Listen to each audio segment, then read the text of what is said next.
Welcome to the Whole Child Sleep podcast, where we help families nurture dreams and raise wholeness.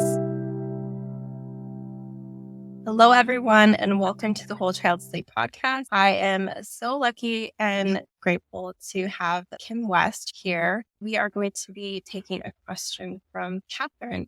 She is asking a question about the Sleep Lady Shuffle, which is the topic we talked about last week. So go check that out for context.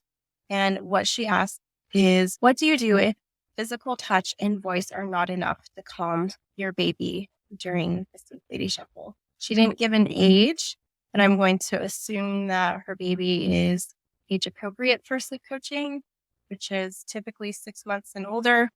I'm going to assume she's doing the Sleep Lady Shuffle. So take it away, Kim. Yeah.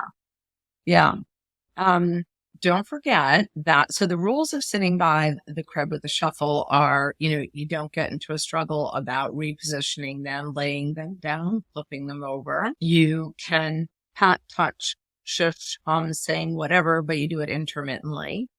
You control the touch. So no having them fall asleep holding your hand and then you get your hand out and then they wake up again, right?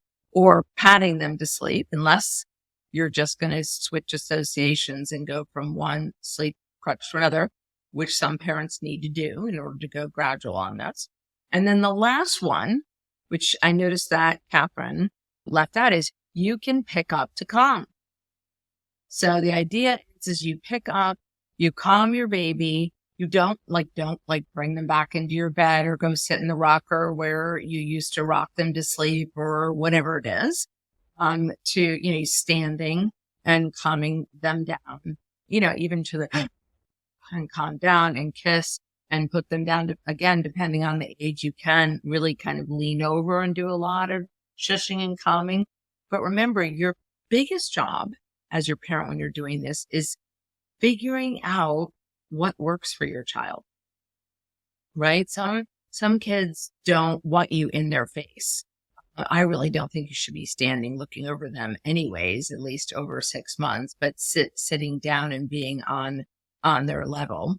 I've had some parents say, oh my God, they like it when I sing. They hate it when I shush, or they seem irritated that I'm patting their back. And so I'm shushing instead. So this is what you're learning in those first 3 nights, and then allowing them those last few minutes to own that going to sleep part themselves. So Catherine, just remember, be careful you're not doing too much patting and shushing and your baby's not verbal enough to tell you okay, that's too much, right? So experiment with that and then add to your tool belt the pickup to come. Perfect. Well, thank you, Kim. Appreciate that.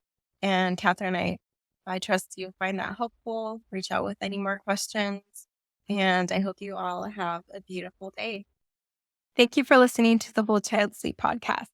For references to articles discussed in this podcast or for evidence on the topics that we've discussed on this podcast, please look in the description below, or you can find the articles linked in our blog at curesleep.us. I want to give you an idea of what you can expect in terms of structure of this podcast moving forward. You can expect 1 podcast a week, and we will cover a topic for 2 weeks. The first week, you can expect the podcast to be more educational and informational. The following week will be more of a Q&A covering the same topic. If you have a question that you would like us to answer during the Q&A podcast, please send them in at 406-551-4083. And if you've found this podcast to be helpful, we ask that you share it. We would love to reach more tired families. We also ask that you subscribe and like and give us a 5-star review. This also helps us reach more tired families. We hope you have a beautiful day, and we will talk to you next week.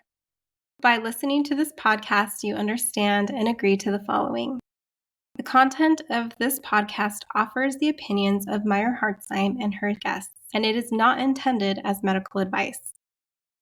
It serves as an informational purpose.